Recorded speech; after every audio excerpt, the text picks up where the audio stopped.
Malakas na palakpakan ang maririnig mula sa loob ng malaking hall na yon.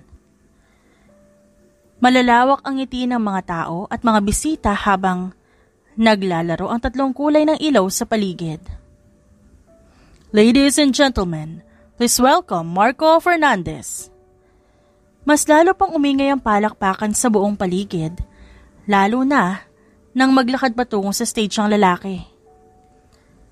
Sa karamihan ng tao natuon ang mga mata ni Marcos sa 6 na batang nakaupo sa harap at nakatingin sa kanya.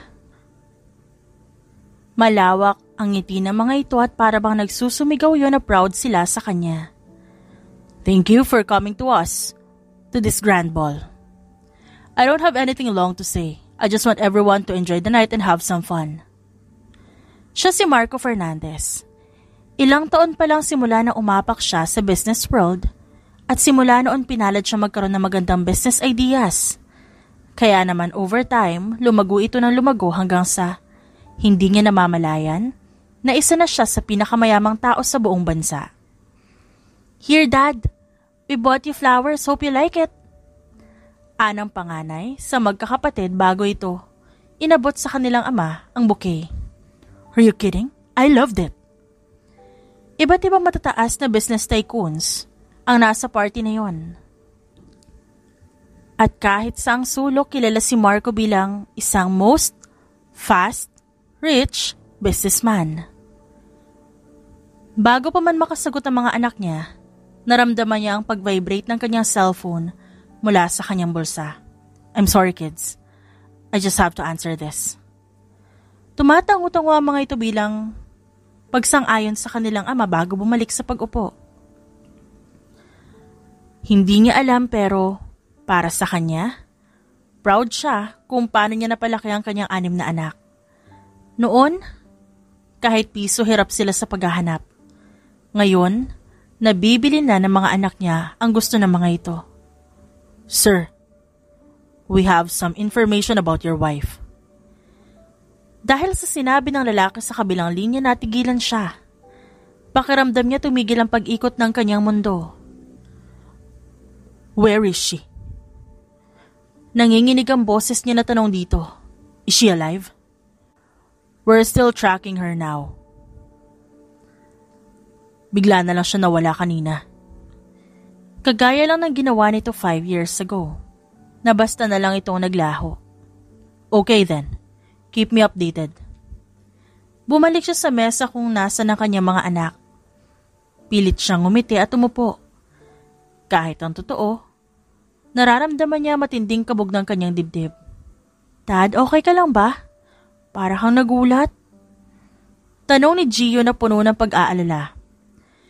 Ngumiti si Marco ng pilit. I'm fine anak, huwag kayong mag-alala sa akin. This night is for all of us to celebrate. Ngunit kahit anong pilit niya itago ang kanyang pagkabahala, alam niya hindi siya mapapakali hanggat wala siyang konkretong balita tungkol sa kanyang asawa. 5 taon na ang nakalipas mula nang bigla itong mawala. At kahit na sinubukan niya magpatuloy sa mga anak nila, ang pangungulila at tanong sa kanyang isipan ay nanatili. Habang patuloy ang kasiyahan sa paligid, pansin niya na parang nagiging malabo ang mga tao at tila bumabagal ang takbo ng oras. Napuno ng iba't ala-ala ang kanyang isipan. Ang masasayang sandali kasama ang kanyang asawa. Dad, samahan mo naman kami sa photo booth. Tawag ng bunsong anak niyang si Manny, na siyang gumising sa kanya mula sa lalim ng kanyang iniisip. Tumayo siya at sinubukang ibalik ang kanyang focus sa kasalukuyan. Of course, let's take some pictures. Sagot niya, habang pilit na nililibang ang sarili. Is it really necessary to be here? Mula sa screen ng laptop nalipat ang tingin ni Marco sa kanyang unika iha. Kanina pa malikot ang mata nito at mukhang naiinip na. Manny, Dad is busy. Nangako naman siya manonood tayo ng movie mamaya. Ani Gilbert, bago ito muling itinoon ang pansin sa kinakain na strawberry cake. Konting hintay na lang baby, I'll just need to finish this. Mahinang anang lalaki bagong ngitian ng anak. Tumango naman ito bago muling iniikot ang tingin sa paligid. May kanya-kanyang ginagawa ang sextuplets. Holiday naman ngayon at walang pasok ang mga ito.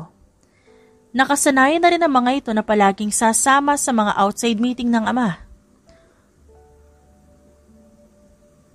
Mommy?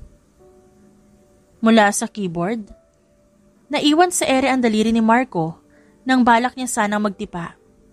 Agad siyang napatingin kung saan nakatitig ang kanyang anak.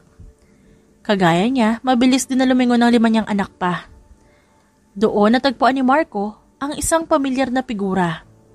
Ang figura ng isang tao na 5 taon niyang hindi nakita. Mula sa pwesto nila, naka-side view ito. Kaya naman kitang-kita niya ang pamilyar na itsura nito. Mula sa pilik mata, patungo sa labi. Dad! It's Mom! Mahinang sigaw ng kanyang anak na si Mike. Nararamdaman ni Marco ang paninikip ng kanyang dibdib. Ang tagpong yun, hindi niya kailanman inaasahan. Hindi niya alam kung paano magre-react. Ngunit kasabay na excitement ay ang pag-akyat ng pag-aalinlangan. Hindi lang siya ang nakaramdam nito.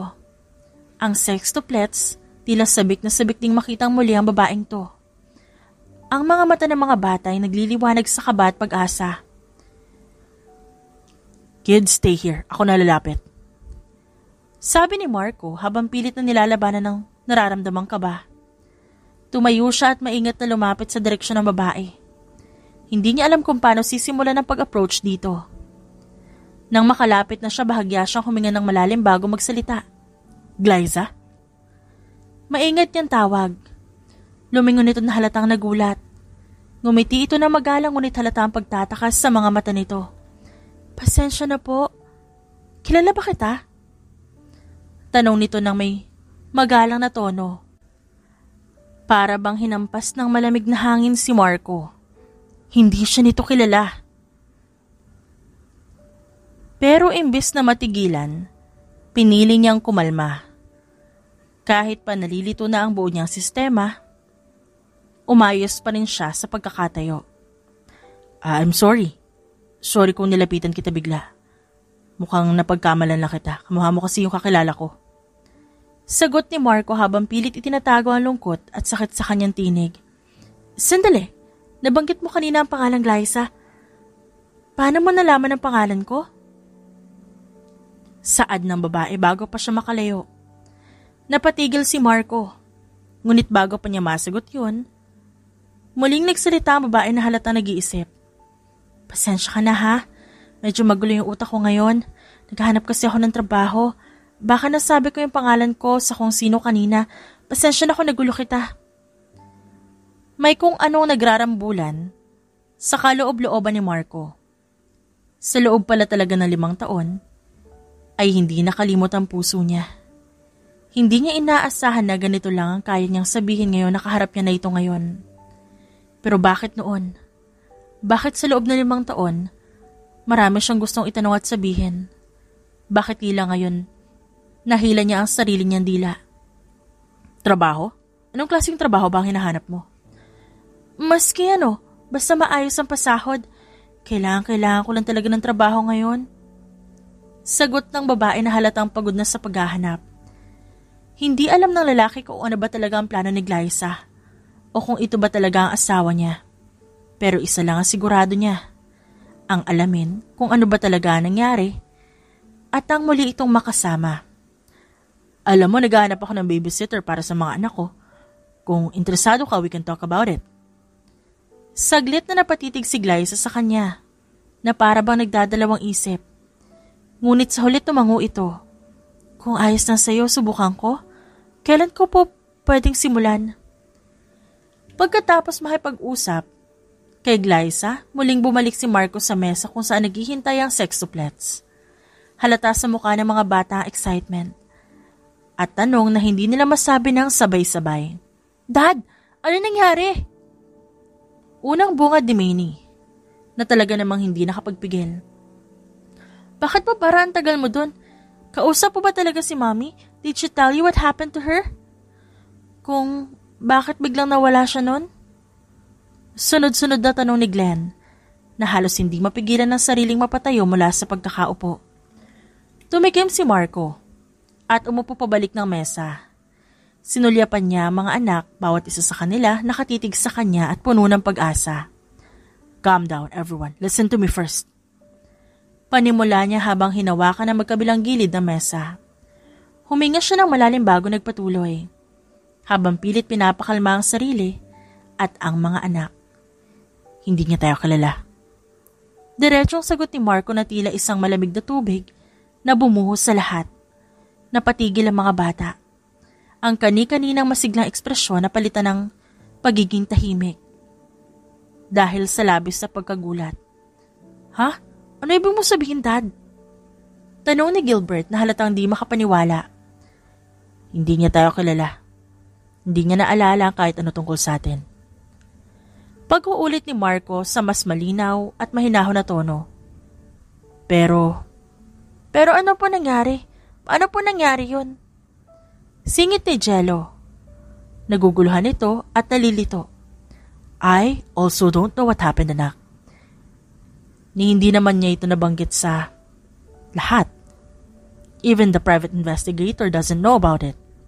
Pero ang mahalaga, nandito siya. At magiging parte siya ng buhay natin kahit papaano. Paano, Dad? Tanong ni Manny na halatang naiiyak na. Paano siya magiging parte ng buhay natin kung di niya tayo naaalala? Napabuntong hininga si Marco. Inalok ko siya ng trabaho bilang babysitter niyo. Tinanggap niya. Kaya makakasama natin siya madalas. Pero kailangan niyong gawin ng isang bagay para sa akin. Anong bagay po? Kailangan niyong mag-act normal. Huwag niyo ipapakita o ipapaalam na may connection kayo sa kanya.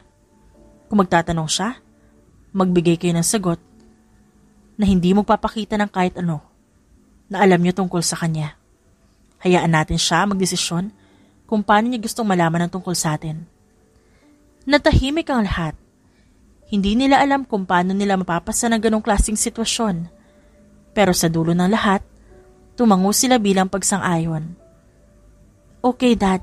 Gagawin namin para lang makasama siya ulit. Sagot ni Gio. Pero Dad, paano kung di niya kami maalala kahit kailan? Anong gagawin natin? Napatingin si Marco sa mga mata ng anak niya. Puno ng pagmamalasakit at pag-aalala. I don't know, kids.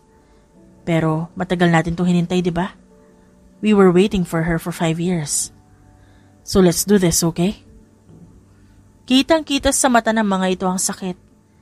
Ngunit pinili ng mga bata ang tumango at ngumiti. Tahimik ang naging biyahe pabalik sa mansyon ng mga ito.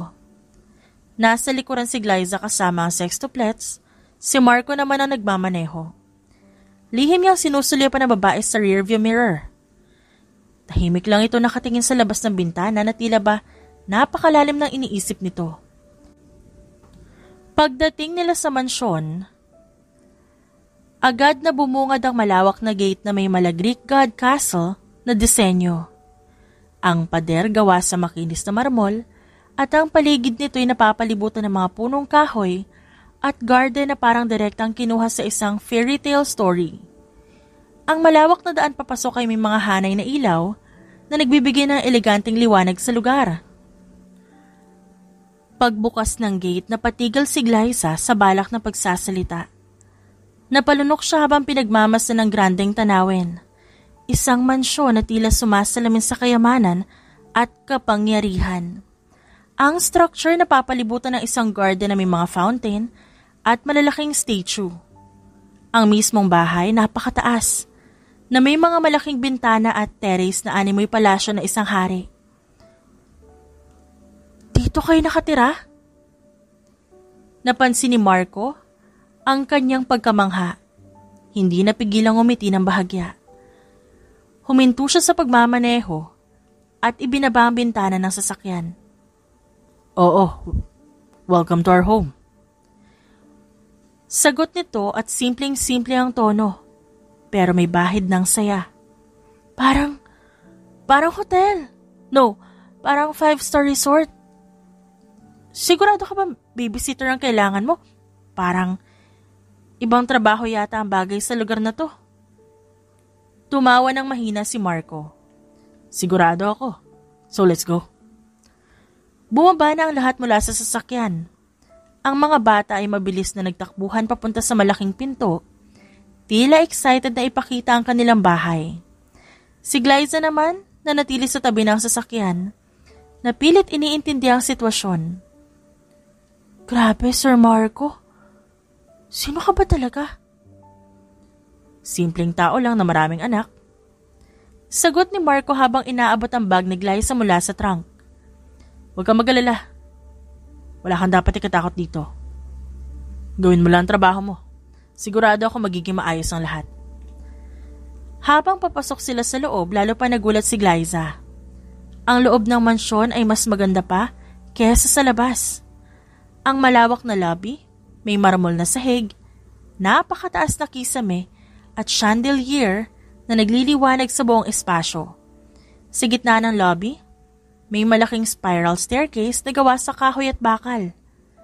Habang ang mga dingding napapalamutian ng artwork na halatang mahalaga. Wow! Ibang klase naman to. Bulong ni Glyza habang umiikot ang tingin sa paligid. Tara, papakita ko sa iyo magiging kwarto mo. Alok ni Marco na sinundan naman ng babae ng tahimik. Habang umaakit sila sa hagdan, lihim na sinusulya pa ni Marco si Glyza. Nakita niya ang halong takot at excitement sa mga mata nito. Pero nanatiling kalmado si Glyza sa kabila ng lahat. Pagdating nila sa kwarto, binuksan ni Marco ang pintuan. Bumungad ang isang maluwag at eleganteng silid na may malambot na kama, walk-in closet at sariling banyo. May mga bintana rin ito na tanawang malawak na garden sa likod ng mansyon. Dito ka muna magsistay. Sabihin mo lang sa akin kung komportable ka o hindi. Komportable? Napahagikik si Glyza. Pero halatang nanginginig pa rin ang boses niya. Sir Marco, parang panaginip to. Sigurado ka bang para sa isang babysitter to? Di ba sobra na to? Sapat lang. Sagot naman ng lalaki habang binubuksan ang air conditioning system ng kwarto. Gusto ko maayos ang kondisyon mo habang nagtatrabaho ka. Bukas ipapakilala kita sa buong bahay. At sa mga bata, ng mas mabuti. Hindi na nakasagot si Glyza. Naupo siya sa gilid ng kama, hawak ang bag, at tila nag-iisip pa rin kung paano siya napunta sa sitwasyong yon. Magpahinga ka na. Sabi ng lalaki bago dahan-dahang sinara ang pinto. Ngunit bago siya tuluyang umalis, saglit siyang tumigil at nagdagdag. And Glyza, welcome to your new life. With us. Maagang nagising si Glyza kinabukasan. Inayos niya ang sarili bago lumabas ng kwarto. Bitbit ang simpleng bag na naglalaman ng mga gamit niya para sa araw. Sa sobrang laki ng mansyon, medyo nagdadalawang isip siya kung saan dadaan. Mabuti na lang nadatnan niya si Marco sa dining area. Ininom ang kape habang may kausap sa cellphone. Pagkababa nito ng cellphone, ngumiti ito sa kanya. Good morning. Ready ka na ba sa unang araw mo? Handa na. Sagot ni Glyza, bagamat may halong kaba ang tono. Pero medyo kinakabahan ako eh. 6 na bata yung aalagaan ko, sir. Paano ba to? Tumawa ang lalaki. Kakayanin mo yan. Di naman sila mahirap pakisamahan, promise. Bago pa makapagsalita si Glyza, tumayo si Marco at inabot sa kanya ang isang listahan. Ito ang daily schedule nila. Hindi naman kailangan sundan ng perfect pero maganda kung susubukan mo. Sa ngayon, focus ka lang sa pagiging kakampi nila. Kapag nakuha mo ang loob nila, magiging madali na ang lahat.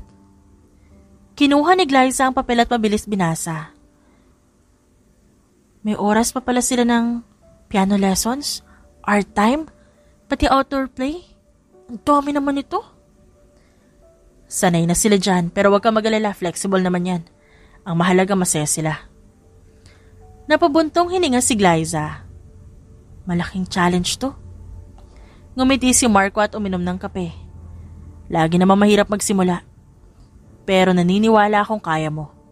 Nandito ka na, Glyza. I'm sure the kids will have some fun with you. Para bang may gustong ipunto ang lalaki pero hindi yun pinansin ni Glyza. Napangiti siya kahit papaano kahit pa kinakabahan. Biglang may narinig silang mga yapak na pababa ng hagdan. Sa isang iglap, dumating na ang sextuplets na para bang puno ng energy at excitement. Good morning, Daddy! Halos sabay-sabay na bati ng mga ito. Agad ding lumingon ng mga bata kay Glyza. Good morning, Miss Glyza. Bati ni Mike. Ang pinakatahimik sa kanila, pero may ngiting kayang bumago ng aura ng umaga. Are you ready na po ba? Tanong ni Jello habang tumatawa. Sigurado po ako magugustuhan mo kami. Napatingin si Glyza sa mga ito. Na tila ba hindi alam kung paano haharapin ang sabay-sabay na enerhiya ng mga ito. Pero bago pa siya makapagsalita, tumikim si Marco. Okay kids, remember the rules. Sabi nito halatang may authority sa tinig. Makinig kay Miss Glyza, huwag masyadong magulo. Understood? Yes, sir! Sabay-sabay na sagot ng mga bata na halatang nagpipigil ng tawa.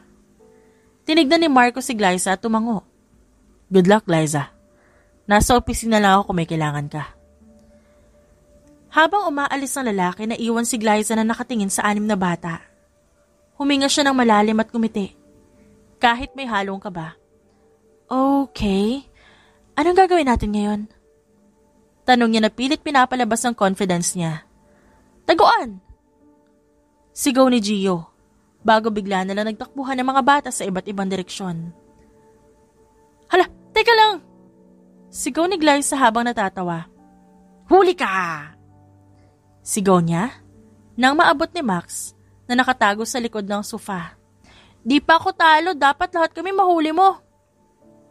Sagot ni Max habang tumatawa. Alam niyang hindi magiging madali ang araw niya. Pero may bahagi sa kanya na tila nasasabik din sa kung ano ba talaga ang inaasahan ng puso niya. Tumagal ng gano'n ang setup nila ng mga bata. Hindi alam ng babae pero napakagaan ang puso niya sa mga bata. Na para bang pamilyar ang tawa ng mga ito.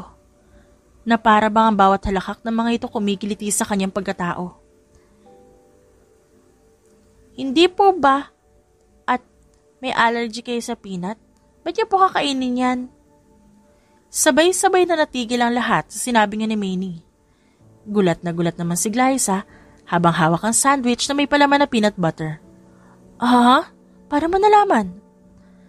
Sa halip na sumagot, nakarinig ng tikim ang babae mula sa 5 batang lalaki. Na para pa nagsesenyasa ng mga ito gamit ang mga mata. Ano kasi miss, naisip lang namin. Parang may sinabi si daddy na di dapat may peanut butter ang pagkain sa bahay. Sagot ni Manny na pilit tinatago ang pag-aalala. Ano kasi miss, naisip lang namin, parang may sinabi si daddy na hindi dapat may peanut butter ang pagkain sa bahay. Ganon po. Sagot ni Manny na pilit tinatago ang pag-aalala. Sige.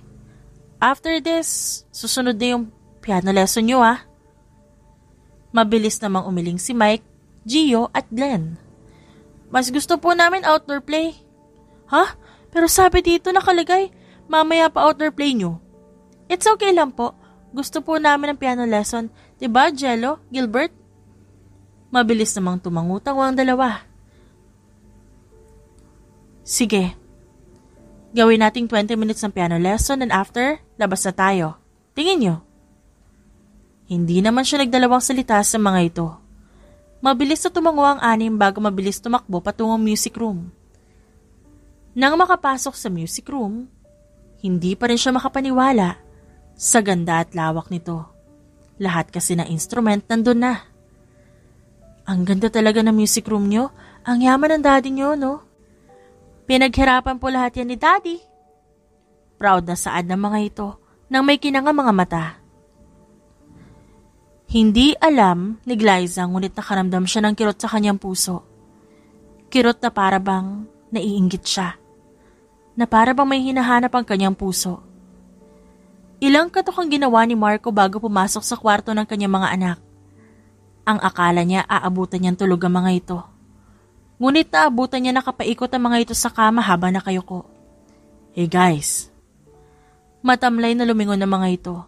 Lalong-lalo na ang kanyang unika iha na may luha sa mga mata. Nag-aalala naman siya lumapit dito. Doon niya lang napansin ang family picture na nakalagay sa gitna ng mga ito. Miss na namin siya, Daddy. How long it's gonna take to bring her memories back? Please, I badly want to call her Mom. Marahil kasalanan din ni Marco. Dahil kahit bigla na lang nawala na parang bula ang asawa, pinanatili niyang buhay ang alaala nito sa mga anak niya. Kahit kailan, hindi niya pinagkaitang karapatan sa mga bata na maalala ang ina ng mga ito. Anak, I'm sorry if you feel this kind of heartache. Gagawa ng paraan si Dad. Just to make her remember. Sumiksik sa dibdib niya ang mga anak. Tahimik naman ang iba na para bang naiintindihan nila ang kanilang ama. Dad, we just want our mommy back. Gusto namin itanong kung ba't niya kami iniwan noon. Kung ba't kanya iniwan. Nag-iwas ng tingin si Marco. Sa totoo lang, ayaw niyang malaman ng mga ito ang tungkol doon. Pero matatalino ang sextuplets. Mas matured sila kumpara sa mga kaidara ng mga ito. Guys, listen. It may feel hard right now, pero trust me. Dad is doing his best to know what really happened to your mom. Sa ngayon, tiis muna tayo, ha? Lumapit ang 5 pang batang lalaki at pumikit ang mga ito habang nakayakap sa kanya. Alam ni Marco kung gaano rin kahirap ito para sa mga anak niya. Kahit busy sa pagdinegosyo, hands-on dad pa rin siya. Kaya naman open ang mga anak niya tungkol sa nararamdaman ng mga ito. Dad, make it fast. I want her to remember how much she loves us. Habang nasa hallway si Glyza, naulinigan niya ang tahimik na hikbi mula sa kwarto ng mga bata. Hindi niya napigilan ang sarili niya at sumilip sa nakabukas na pinto. Natanaw niya si Manny. Hawak ang isang laruan habang pinupunasan ng luha. Pinalibutan siya nakakambal, pilit siyang inaaliw. Ngunit halata ang bigat ng damdamin sa mukha ng mga ito. Hey, ba't ka umiiyak? Tanong ni Glyza habang marahang pumasok sa kwarto. Please, just stay away for a moment. Saad ng bata. Hindi alam ng babae ngunit nakaramdam siya ng kirot sa kanyang puso. Lalo na nang mabosesa niya ang nahihirapan na tono ng bata. Napakunot noo siya. Hindi niya maintindihan kung bakit bigla na lang naging mailap ang mga ito. Ramdam niyang may malalim na dahilan sa likod ng kinikilos ng mga bata. What's wrong? May nagawa ba ako? Bago pa siya makalapit dito, mabilis siyang hinarang ni Gio. Mom, Miss Glyza, iwan niyo po muna kami. Nanlaki ang mga mata niya. Sa hindi maipaliwanag na dahilan, ramdam niyang tila tintusok ang puso niya sa narinig. Parang may pamilyar na kirot sa kanyang dibdib na hindi niya maipaliwanag. Alam naman ng babae na matured na ang sextuplet sa edad ng mga ito. Pero hindi niya alam kung bakit nasasaktan siya ngayong pinagtatabuyan siya ng mga ito. I just want my mom. Halos pumiyok na ang batang babae. Nang humarap ito sa kanya, mas lalo lang kumirot ang puso niya. Para bang nasasaktan din siya kapag nakikita niya nasasaktan ng mga ito. Pwede niyo naman akong yakapin kapag namimiss niyo ang mommy niyo. You can't do that! Malakas na sigaw ni Manny. Manny? Agad napigil ni Glenn dito kaya naguluhan siya. Kuya, 5 years. Dad suffered for 5 long years. Please, I just really need our mom right now. Hindi na nagpapigil pa si Glyza. Mabilis siyang lumapit dito at niyakap to ng mahigpit. Dahil doon, tuluyan na itong bumigay at umiyak. Huwag ka na umiyak. Alam kong ayaw ng mami mo na makikita ka ganito. Naramdaman ng babae ang hikbi nito. Samantalang, tuluyan namang natahimik ang 5 at umiwas ng tingin na para bang nagpipigil ng emosyon. Come back to us, Mommy. Mahinang bulong ni Manny na para ba nagmamakaawa. Matapos mapatulog ni Glyza ang sextuplets, maingat siyang lumabas ng kwartong yun. Balak niyang kausapin si Marco kung nasa na nga ba ang ina ng mga ito. at bakit masyadong emosyonal ang mga bata nitong mga nakaraang araw. Kakatok na sana siya sa office room ni Marco nang mapansin niya isang kwarto sa hindi kalayuan. Nakabukas yun ng bahagya at may lumalabas na liwanag mula doon. Sir, naiwan sa ere ang balak niyang pagkatok nang bumukas ang pinto. Dahil doon dahan-dahan siyang sumilip. Nagulat siya dahil parang theater room yon. Ang pagkakaiba lang puno ng picture frame ang buong kwarto at naglalaki ang screen at merong piniplay na video doon. Nang mapagtanto niya na naroon ang isang babaeng pamilyar sa kanya, nakasuot ng wedding gown, sa kanan lambot ang tuhod niya. Mommy! Sigaw ng isang bata. Nakatutok dito ang camera patungo sa kanya. Minnie, come to mommy! Nang tumutok ang camera sa mukha ng babaeng nasa video, tuluyan na siyang nawalan ng lakas. Ano? Glyza? Gulat na tanong ni Marco bago nito sinubukang patayin ang mga screen bago humakbang palapit sa kanya. Marco? Sir, sino yung babae? Bakit parang ako? Natigilan si Marco. Tumitig siya sa mga mata ni Glyza at sa kauna-unahang pagkakataon, hindi niya alam kung paano ipapaliwanag lahat. Ang babae sa video, hindi ibang tao kundi si Glyza, ang ina ng kanyang mga anak. Sa gitna ng katahimikan, tanging malalim na paghinga ni Glyza ang maririnig.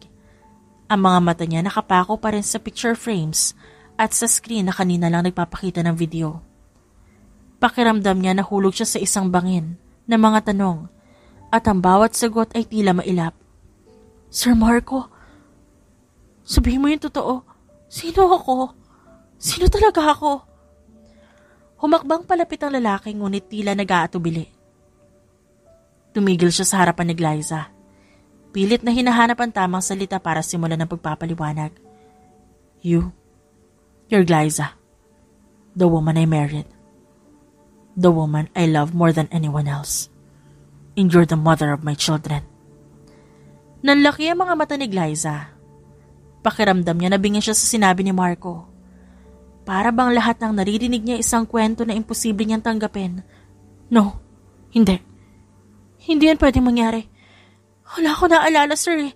Hindi kita naalala o sila. Naglakad si Marco palapit sa kanya. I know, it's hard to believe. But it's the truth. 5 years ago. Nawala ka. 5 years ago. I lost you. And the kids lost their mother. Ano? Ako? Umalis? Bakit naman ako aalis? Yan ang tanong na paulit-ulit kong tinatanong sa sarili ko mula na mawala ka. Saad ni Marco bago saglit na tumigil. Pinipigilan ng maiyak. You were my everything, Liza. Then one day, you just vanished.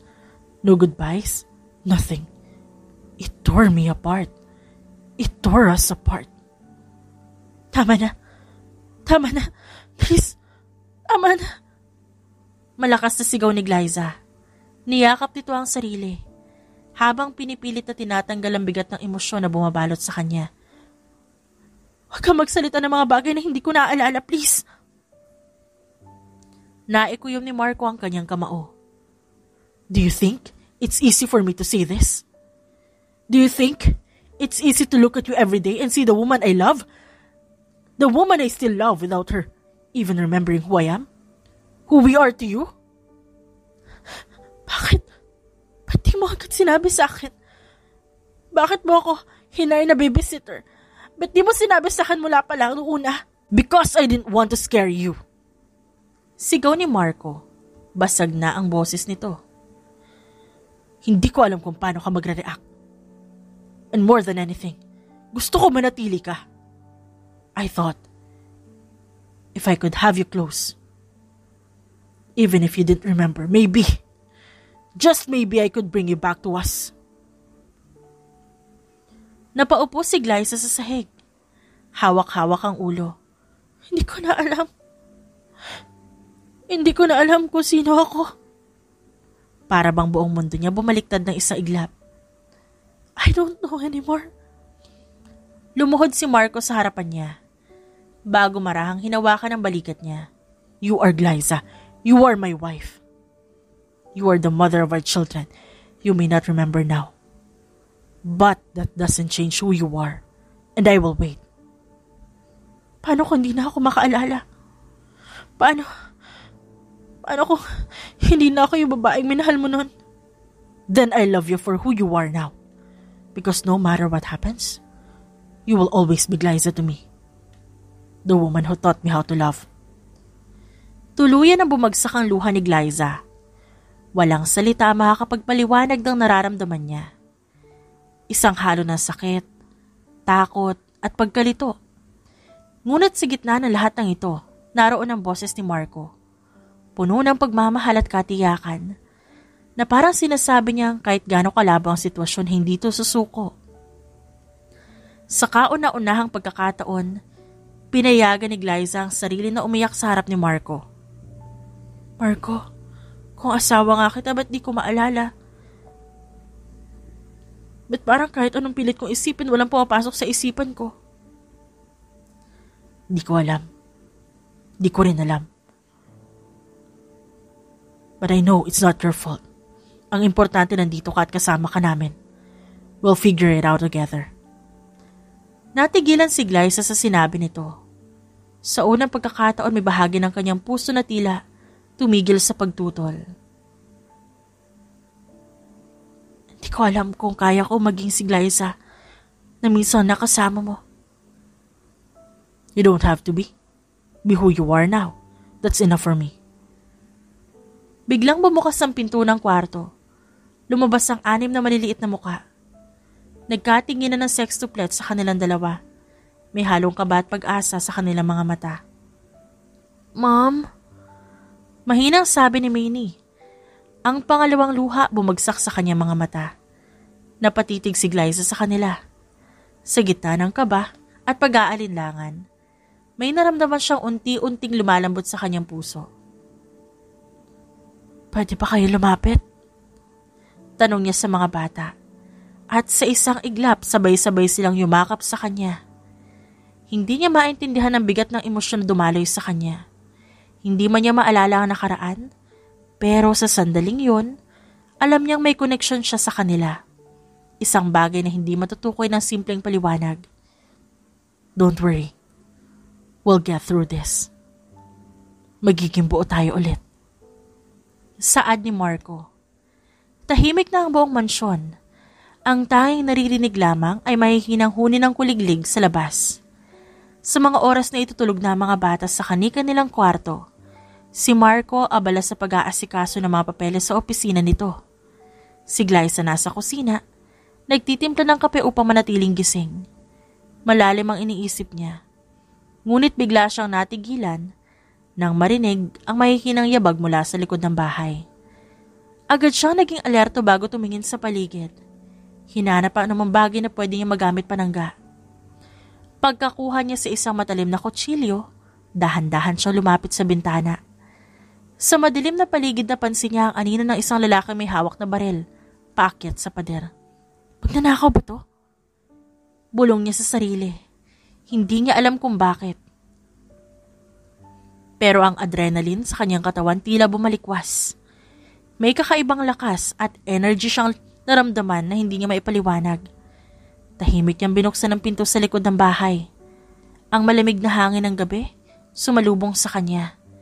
Ngunit ang mga mata niya nakatuon lamang sa lalaki na ngayon ay nasa garden na tila may hinahanap. Hoy! Nagulat ang lalaki. Agad na tinutok ang baril sa kanya. Ngunit bago pa nito makalabit ang gatilyo, mabilis na kumilos si Glyza. Gumulong siya sa gilid upang umiwas at binato ang hawak na kutsilyo. Tumama ito sa baril ng lalaki. Dahilan upang mahulog to sa lupa. Aba, matapang ka! Hindi nagpatinag si Glyza. Sa halip nag-standby siya. Sa defensive stance. Tila instinct ang bawat kilos niya. Kung ako sa'yo, umalis ka na. Bago ka pa masaktan. Tumawa ang lalaki bago biglang umatake. Mabilis ang galaw nito, ngunit mas mabilis si Glyza.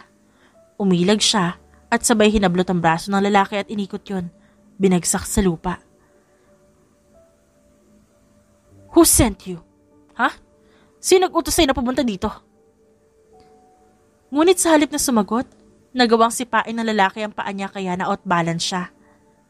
Tumayo ito at mabilis siyang sinugod. Nagkaharap sila sa isang malapitang labanan, suntukan, sipa at mga balibag. Sa gitna ng laban, biglang may pumasok sa isipan ni Glyza. Isang imahe ng sarili niya, nakasuot ng combat gear, hawak ang parehong kutsilyo na ginamit niya ngayon. Focus!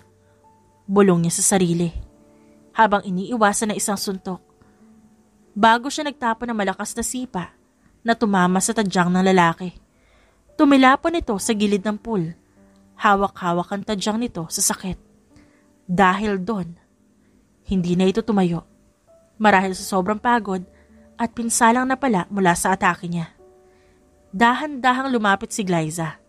Hinihingal man, ngunit gusto niyang tapusin ang laban kung kinakailangan. Ngunit bago pa siya makalapit, narinig niya ang boses ni Marco sa likuran. Glyza, ano nangyayari dito? Napalingon siya at nakita niyang may hawak si Marco na isang baseball bat. Halatang galing to sa opisina at nagmamadaling pumunta dito. Sa mga mata ng lalaki, naroon ang halong takot at gulat sa nakita niyang tagpo. May nakapasok, pero napigilan ko siya. Sagot ni Glyza. Ang boses nito ay kalmante ngunit halatang pagod. Tumingin si Marco sa lalaki, na ngayon umiiyak na sa sakit. Who are you? Who sent you? Ngunit bago pa ito makasagot, biglang dumating ang guards ng mansyon. Agad nilang dinakip ang lalaki. Pagkaalis sa mga gwardya, nalipat ang tingin ni Marco kay Glyza. Are you okay? Tumango naman ang babae. Bagamat halata ang pagod sa kanya, ngunit sa loob-loob niya, naguguluhan siya sa sarili. Paano niya nagawa yon? Paano siya nakipaglaban na para bang sanay na sanay siya? Napansin ni Marco ang pagkabalisa sa mukha ng babae. Glyza, paano mo nagawa yon? Yung galaw mo para kang sanay na sanay. I don't know. Napailing si Glyza habang hawak-hawak ang ulo. Hindi ko alam, parang automatic na lang. Parang alam ko kung paano gawin. Tahimik na napaisip si Marco. Ngunit hindi na niya tinuloy ang usapan. Come on, pumasok na tayo sa loob. Ang mahalaga ligtas ka. Mommy? Napalingon si Glyza nang marinig niya ang boses ni Gio na nagmumula sa pinto ng kwarto. Are you okay? May narinig po akong commotion kanina and I saw you holding a knife. Ipinagsiklop niya ang kamay bago marahang umiti dito. I'm sorry kung kailangan pa yung makita. Aniya. Hindi naman agad sumagot si Gio. Sa halip, tuluyan itong pumasok sa kwarto niya at tumupo sa tabi niya. Ma'am, gusto ko lang po sabihin na hindi po ako galit. Pero gusto ko lang po malaman kung ba't yung kami iniwan noon. Hindi agad nakasagot si Glyza. Dahil sa totoo lang, hindi nga niya alam kung ano ba talaga ang punot dulo ng lahat. Dahil kung siya lang tatanungin, paano niya ba iiwan ng mapagmahal na pamilyang ito? Hindi ko alam. It's alright, Mommy. Naipaliwanag na rin sa amin dati ni Dad. But I just want you to know that you're amazing earlier. You're just like a secret agent. Secret agent? Saad ng babae sa isip. Biglang napapikit si Glyza nang maramdaman ang pagkirot ng kanyang ulo. Napahawak tuloy siya dito para pilit na ipilig ang ulo. Mom, are you okay? Ngunit bago pa siya makasagot, napasigaw siya sa biglang pagsakit ng matindi ng kanyang ulo. Dad, si Mommy!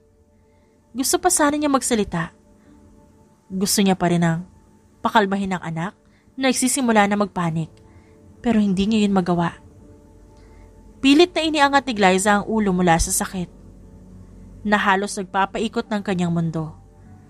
Nakapikit siya, hawak-hawak ang gilid ng kama. Habang naririnig niya sa malayo ang nag-aalalang tinig ni Gio. Mommy, please hang on! Mabilis na tumakbo si Gio palabas ng kwarto. Marahil upang tawagin si Marco. Ngunit bago pa man tuluyang makalabas ang bata, tuluyan ang nagdilim.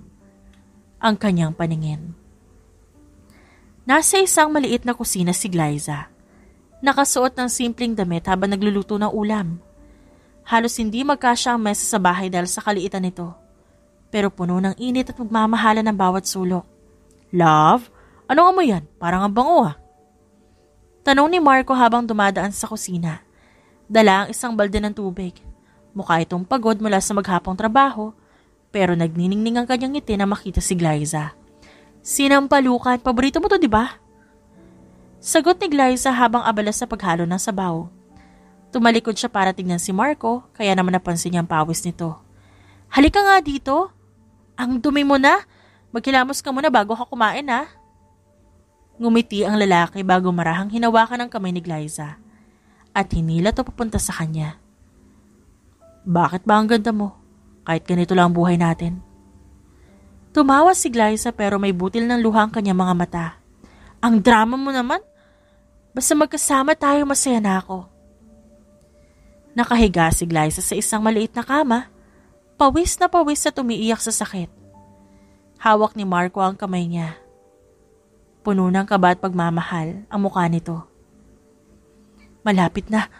Konting tiis pa. Hirap na ako, Marco. Marco, hindi ko na kaya. Bulong ni Glyza at umiiyak na. Napapapikit sa tindi ng sakit. Kayang-kaya mo yan, love. Kasama mo ko. Ilang sandali pa na puno ng iyak ng sanggol ang maliit na kwarto.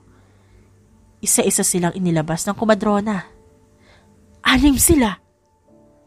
Saad nito na nakangiti habang hawak ang isa sa mga sanggol. Congratulations! May 6 na bata kayo. Sextuplets! 6? 6 na blessings, love! Napatawa si Glyza kahit nangihina. Ang dami naman. Para natin bubuhayin lahat ng iyan. Hinawakan ni Marco ang kamay niya at humalik sa noon nito. Kakayanin natin. Basta magkakasama tayo. Nakaupo si Marco sa isang upuang kahoy habang karga ang 2 sanggol. Sa tabi nito ay si Glyza na abala sa pagpapadede na isa pa. Ang 3 na nakahiga sa banig masaya naglalaro ng mga laruan. Minsan, naiisip ko, love, paano kaya kung mayaman tayo? Siguro madali lang ang buhay, no? Sabi ni Marco habang pinupunasan ng laway ng isa sa mga sanggol. Di naman tungkol sa yaman ng kaligayahan, Marco eh. Masaya ako kasi buo ang pamilya natin. May problema man. Alam kong kaya nating lampasan kasi mahal natin ang isa't isa. Tumango si Marco, ngumiti at tumingin sa 6 nilang anak. Ang saya ko lang, love. Kahit mahirap parang ang dami kong kayang gawin. Ang dami kong dahilan para magpatuloy. Ikaw yon at ang mga munting milagro natin. Hawak ni Glyza ang kamay ng isa sa sextuplets habang natutulog ang bata. Pagod siya mula sa maghapong pag-aalaga. Pero, ngiti pa rin ang nasa kanyang muka. Lumapit si Marco sa kanya na may dalang kape. Love, pahinga ka naman. Ako na magbabantay sa kanila. Sabi nito habang inilalapag ang tasa sa tabi niya. Umiling si Glyza. Di ako napapagod kapag sila ang kasama ko. Ang saya-saya ko lang. Tumabi si Marco at niyakap siya mula sa likod. Alam mo, love, hindi ko alam kung anong ginawa ko para mapasaya ako ng ganito. Hindi man tayo perpekto pero ikaw at ang mga bata ang pinakamagandang nangyari sa buhay ko. Ganon din ang nararamdaman ko, Marco. Basta kasama ko kayo, wala na ako mahihiling pa. Nasa gitna siya ng isang kwarto. Suot ang tactical suit na kulay itim. Ang paligid puno ng high-tech na kagamitan. Mga hologram, mga baril at mga monitors. Nakapalibot sa kanya ang mga instructor. Bawat isa, may mahigpit na ekspresyon. Agent Zero, you are the best recruit we've ever had. Sabi ng isang lalaki na mukhang leader ng grupo. I won't disappoint. Sagot niya na walang alinlangan, malamig at puno ng determinasyon ng boses.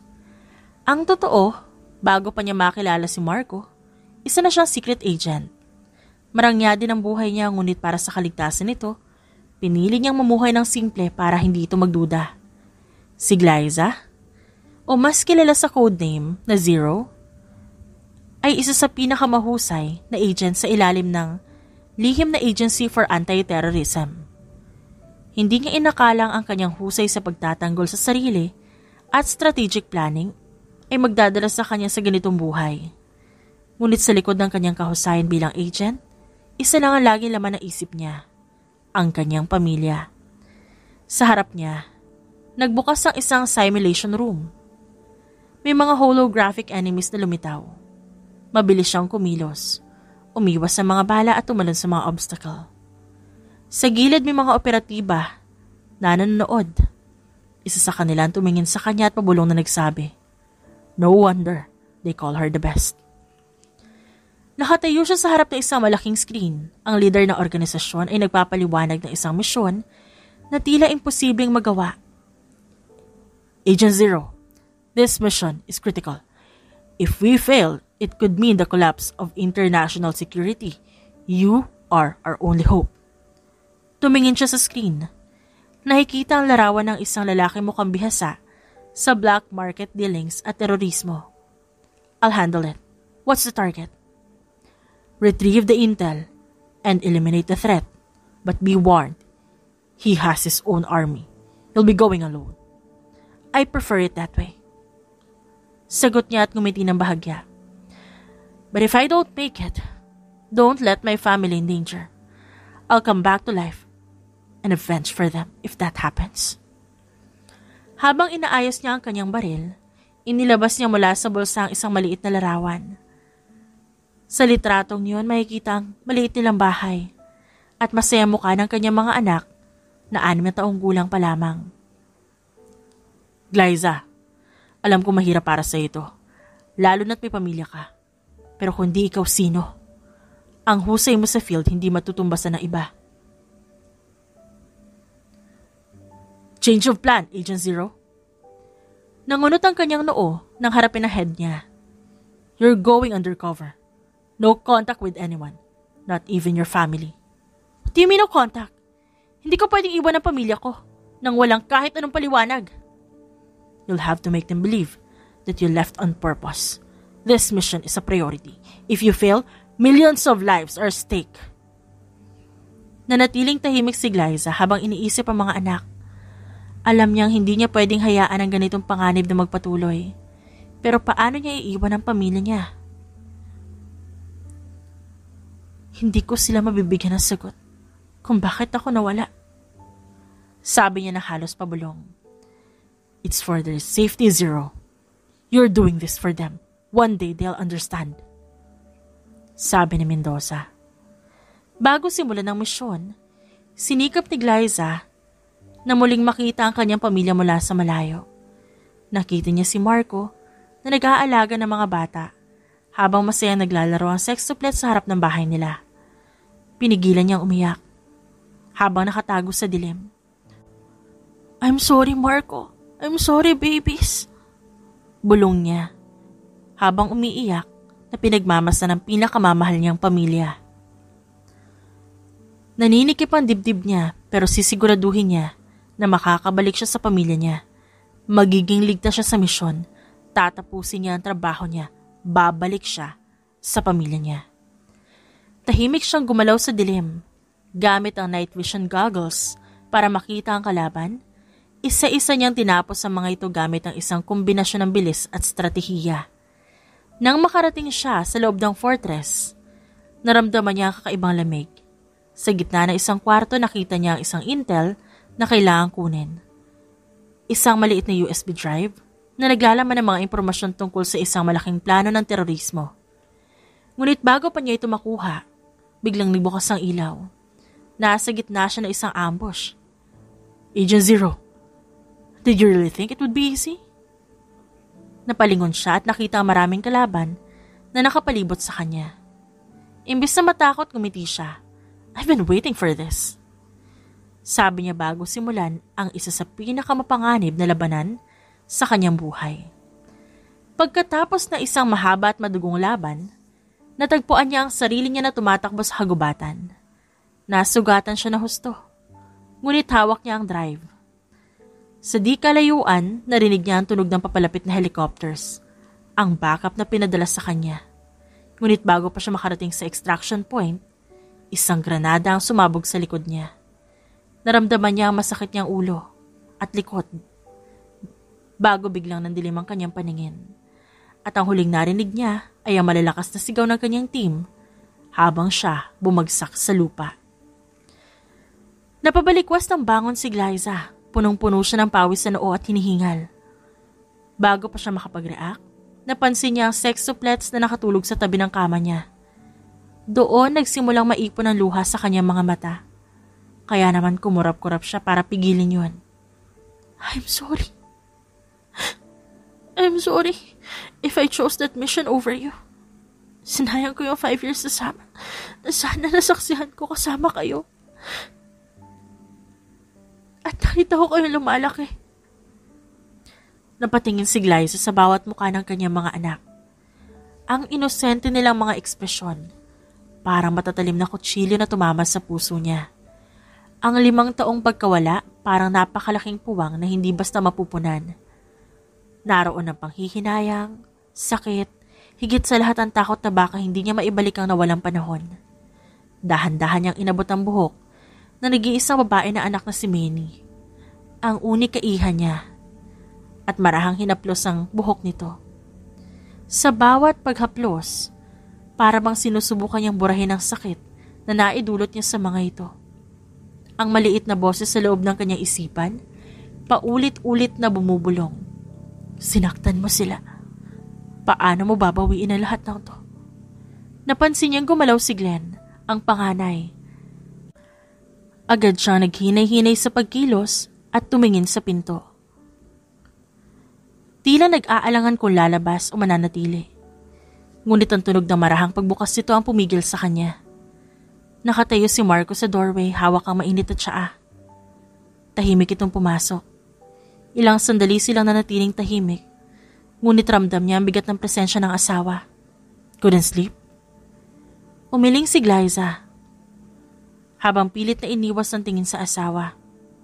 Marco, ang dami kong sinayang.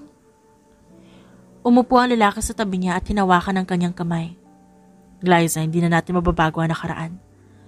But what matters is you're here now. Hindi pa rin nahuli ang lahat para bumawi sa kanila. Hindi ko alam kung paano magsisimula. Iniwan ko sila. I chose that mission over them. Paano nila ako mapapatawad? Glyza, they already have. Hindi mo ba nakikita? They've been waiting for you. They don't need you to be perfect. They just need their mom. Muling napuno ng luha ang mga mata ni Glyza. Hindi niya napigil ang isiksik ang mukha sa balikat ni Marco. Bago na hinayaan ang sariling umiyak. Hinaplos naman ng lalaki ang kanyang buhok. I'll try. I'll do everything to make it up for them. Maagang nagising si Glyza. Nagdesisyon siyang simulan ng araw sa kusina upang maghanda ng almusal para sa pamilya. Something smells good. Nagulat si Glyza nang marinig ang boses ni Gio. Napalingon siya at nakita ang bata nakapadyama. Morning, baby. Bati niya, habang pilit tinatago ang kaba sa dibdib. You're cooking po? Is this for us? Oo naman. Siyempre para sa inyo. Sagot ng babae habang marahang hinahaplos ang buhok ng anak. Tila napatigal si Gio. Ngunit bigla itong umiti. I think Dad will be jealous. You never cook for him, right? 5 years. Naisip niya. Ngunit napatawa lang siya. Kahit papano ramdam niya ang kirot sa bawat biro. Isa-isa nang nagising ang mga bata. At tila isang milagro na makita silang lahat na masaya habang nagsasalo sa mesa. Napaisip si Glyza na baka ito na ang simula ng unti-unting pagbabalik ng koneksyon sa kanila. Habang tinutulungan niyang maglagay ng pancake sa plato si Manny, napansin niya ang mga matang puno ng emosyon sa anak na babae. Mommy, can we do this every day? Tumango naman siya, habang pinipigilan ng nangingilid na luha. Of course, baby. Mommy's here now. Nagdesisyon si Marco na bigyan ng pamilya ng pagkakataong magbanding ng buo. Pumunta sila sa isang malawak na park kung saan pwedeng maglaro ang mga bata. Habang abala ang sextuplet sa pagtakbo at paglalaro ng frisbee, magkatabi sila sa damuhan. Look at them. Hindi ba't sila ang pinakamagandang regalo ng buhay natin? Alam mo, Marco, hindi ko alam kung paano kita pasasalamatan. Sa lahat ng hirap, di mo sila pinabayaan. I just did what any father would do. Pero masaya ako nandito ka na ulit, Liza. I missed you. And I still love you. Napayuko si Liza. Ngunit hindi niya mapigilang ngumiti. I love you too. Lalo na ngayon na alam ko na ang lahat. Wala na akong balak mawala ulit. Nakita naman ng babae si Maynee na tumatakbo palapit sa kanila. Hawak-hawak ang isang bulaklak. Mommy, this is for you. Thank you. Thank you, baby. Sabi ni Liza at yumuko upang yakapin ang anak. Habang ginagawa niya yon, pakiramdam niya unti-unting napupunan ng puwang sa puso niya. Nakangiti naman na inayos ni Liza ang mga anak sa kwarto ng mga ito. Nakapaikot ang mga ito at nasasabik na nakikinig habang binabasahan ni Liza ng kwento ang mga bata. Ang bawat salita puno ng damdamin. Mommy, tell us another story after this. Of course. Sagot niya kay Glenn. I'll tell you as many stories as you want. At habang nagkukwento si Liza, kitang-kita niya ang ngiti sa mukha ng mga anak. Naroon ang pagmamahal na hindi mawawala kahit na ilang taon na lumipas.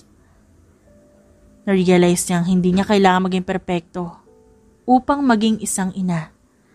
Ang kailangan lamang ay ang presensya niya at ang pagmamahal na handa niyang ibigay. You seem happy. I am happy. This feels right. Saad niya isang araw habang nagpipiknik ang mga ito. You've always been part of our lives, Liza. Hindi ka umalis. Kahit minsan, hindi ka umalis sa puso nila. Tahimik lang silang dalawa habang pinapanood ang mga bata. Nang biglang magsalita ulit ang lalaki. Do you remember our first date? Saan yun? Sa simpleng karinderya na gustong-gusto mong kainan dati? Mahina namang natawa si Marco. Exactly. That was the only place I could afford that time. Pero kahit na gano'n napangiti kita, di ba? Napangiti mo nga ako. Akala ko sobrang seryoso mo. Pero nung sinubukan mo magsalita habang puno ng pagkain niya bibig mo, untik na ako mabilaukan kakatawa. Hey, it worked, didn't it? Sabat naman na nakangusong si Marco, sabay irap na may kasamang ngiti. Pag uwi nila mula sa park, nagdesisyon si Marco na gawing espesyal ang gabi. Habang nagpapahinga ang mga bata sa sala, palihim siyang naghanda ng simpleng setup sa kanilang backyard. Isang maliit na mesa na may kandila, bulaklak at 2 baso ng red wine. Nagulat naman si Liza na makita yon. Marco, ano to? This? Sagot ng lalaki habang inaabot ang kanyang kamay. Is my way of asking for another chance. Will you go on a date with me tonight, Liza? A date? Parang gusto mo yata manligaw ulit. Exactly. Gusto kong makilala ulit ang babaeng minahal ko. At patuloy kong minamahal. Gusto kong maramdaman mong mahal kita. Higit pa nung una tayo magkakilala. Marahang hinila ni Marco si Liza. Papunta sa lamesa at tinulungan siya umupo habang magkasalo silang kumakain. Nag-usap sila tungkol sa buhay, sa mga plano sa pamilya at simpleng bagay na madalas nilang hindi na pag-uusapan. Marco, ba't mo ginagawa lahat ng to? Because I love you. And because I want to prove you that no matter what happened in the past, you're still the woman I want to spend the rest of my life with. Natigilan si Liza. Hindi niya alam kung anong sasabihin. Sa kabila ng lahat ng nangyari, naroon si Marco, hindi sumuko. Hindi nawala, lagi na riyan para sa kanya at sa kanyang pamilya. Dance with me? Here? Sa ilalim ng mga bituin? Why not? Hinayaan ni Liza na hawakan ni Marco ang kanyang kamay. at nagsimula silang sumayaw sa ilalim ng kalangitan na puno ng bituin. Tahimik ang paligid, ngunit puno ng emosyon ang bawat kilos nila. Sa mga sandaling yon, pakiramdam ni Glyza unti-unting napupunan ng lahat ng kakulangan sa kanyang puso. Maagang gumising ang sextuplets, kaya naman ginising ng mga ito ang mga magulang. Tila may plano ang mga bata dahil agad nilang hinila ang kanilang mga magulang papunta sa sala. Surprise! Saad ni Gilbert habang pinapakita ang isang malaking papel na may nakasulat na Family Day Plan. What's this? We planned a family day at home. First breakfast together, then board games, movie marathon, and then baking cookies. Napangiti naman si Glyza. You planned all this? Of course, para masaya tayo, so we can spend more time together. Napuno ng kasiyahan ang buong araw. At para sa kanya napakahalaga nun dahil magkasama silang lahat. Habang inaayos ni Marco ang kwarto ng mga bata para patulugin, naglakad si Glyza papunta sa kanya. Tahimik siyang tumayo sa doorway, pinapanood ang asawa habang marahang inaayos ang kumot ng kanilang mga anak. Marco. Yes. Thank you for everything. For not giving up on me. For staying. For loving me and the kids. There's no need to thank me, Glyza. You're my wife. And there are kids. You're worth every sacrifice. Alam ni Marco Fernandez ang tunay na pagkatao ni Glyza. Nang muli itong bumalik sa buhay nila, kasabay ng pagdating ng report tungkol sa pagkatao nito. Ang totoo, hindi alam ni Marco kung paano nangyari yan 5 years ago. Napakahinhin ng kanyang asawa na para bang hindi ito makabasag pinggan. Ngunit isa pala tong secret agent. Habang pinapanood niya si Glyza, na masiglang tumatawa at naglalagay ng icing sa mukha ng kanilang mga anak, hindi niya mapigilang mapangiti. Ang dating mundong tila nawasak, muling nabuo. Marco, tulungan mo ako dito! Sigaw nito habang nilalagyan ng icing ang ilong ni Jello. Napailing na lang siya. Lumapit sa asawa upang tulungan ito. Sa halip na maghiganti, mabilis niyang kinarga si Glyza na nagulat at nagsimulang humiyaw. Marco, ano ba? Ibaba mo ako! Anong ibaba? Ang hiling mo kanina icing, di ba? Ako naman gusto ko kiss. Natawa ang mga bata sa asaran ng kanilang mga magulang. Kiss na mommy para maibaba ka na. Sumuko rin si Glyza at hinalikan ng pisngi ni Marco. Ayan na, ibaba mo na ako. Glyza, let's get married again. Natigilan siya at bahagyang namula. Nagsimula na namang mga asarang sextuplets. Mommy, papayag na yan. Si daddy na yan, poging-pogi. Okay, wait, let me think. Of course, I can't wait to marry you again, love. Ngayon wala nang aalis. Kaya naman masuyong hinila ni Marco ang bewang ng asawa bago marahang bumulong dito. No more running away. No more keeping secrets. Mahal kita, Glyza. Mas mahal ko kayo. Mahal na mahal kita. At kahit madilim ang ilang taon para kay Marco, dahil sa pagkawala ng kanyang asawa, pinili niyang magpakatatag para sa 6 nilang anak. Ngunit ngayon, hinding-hindi niya nahahayaan pang mawala ito.